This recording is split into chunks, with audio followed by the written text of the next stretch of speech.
Hi, I'm James the Light Guy, and today, instead of looking at headlight bulbs, we're going to look at house light bulbs. These are GE's Reveal LED replacement LED bulbs.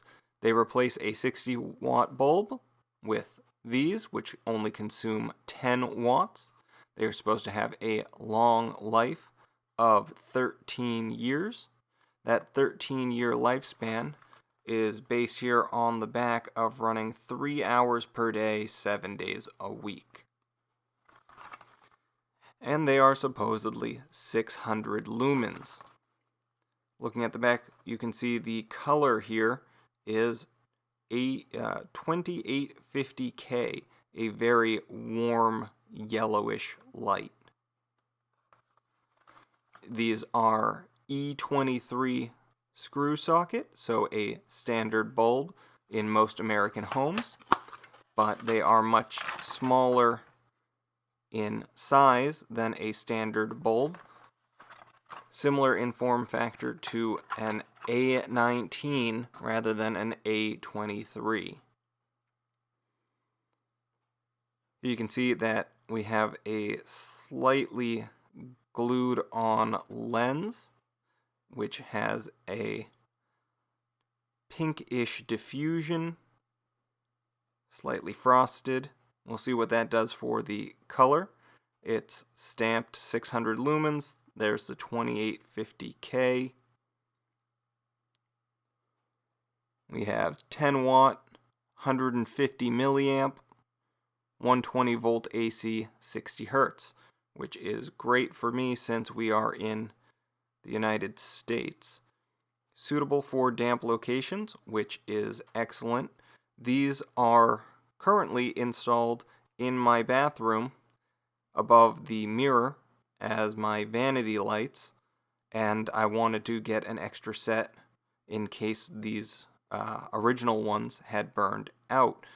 So I found a pair at Big Lots for $10.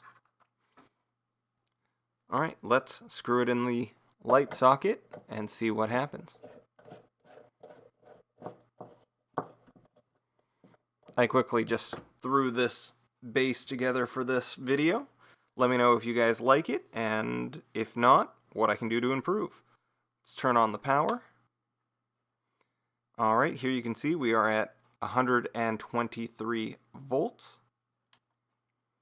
We are drawing 0.123 amps, so 123 milliamps, a bit shy of the 150 milliamps on the box. We are also drawing 9.5655, we'll just round, 9.5 watts rather than the 10 watts. Let's see, max inrush current when it first turned on was 0.275, so 275 milliamps, and max wattage was 9.89, or 9, we'll call it 9.8 watts, so very close to 10.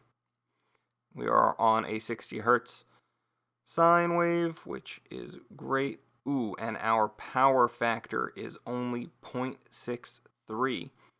So even though this bulb draws or consumes 10 watts, a smart power meter would read that as drawing closer to 15.5 watts.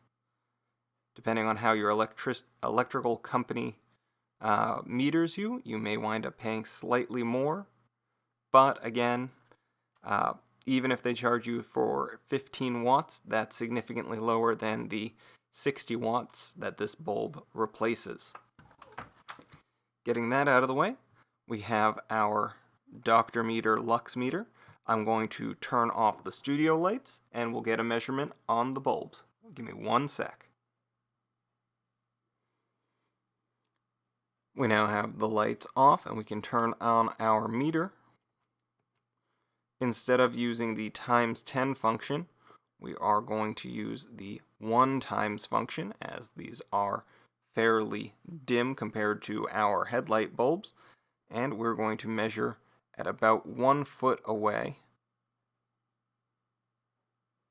as you can see, in line with the bulb vertically as well as horizontally, we can get around 650 lux. So pretty close to that 600 if this is where they measure from. But the box doesn't specify, so that's a best guess. One more minute to turn the lights back on. Bringing the whole bulb assembly closer up, we can grab hold of this. It is ever so slightly warm, but not at all what I would consider hot. I mean, it is only drawing less than 10 watts. So the longevity of this bulb is not even questioned. Even though it has no sort of heat-sinking fins, it won't get hot enough to matter. Are these a good value for the money? Are they good bulbs? Well, in my opinion, yes.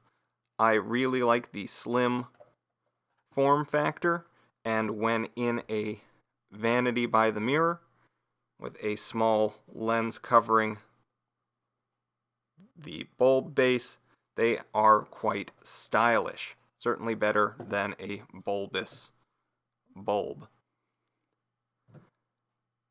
In any case, that's all I have for today's video. If you enjoyed it or found the information useful, hit that like button for me. It really helps promote my channel, gets it recommended to new viewers. And if you're not subscribed to my channel, consider doing that. It helps me out, and you'll get notified, if you ring the little bell, of my uploads. I try and upload every Monday, Wednesday, and Friday. And until next time, I'm James the Light Guy.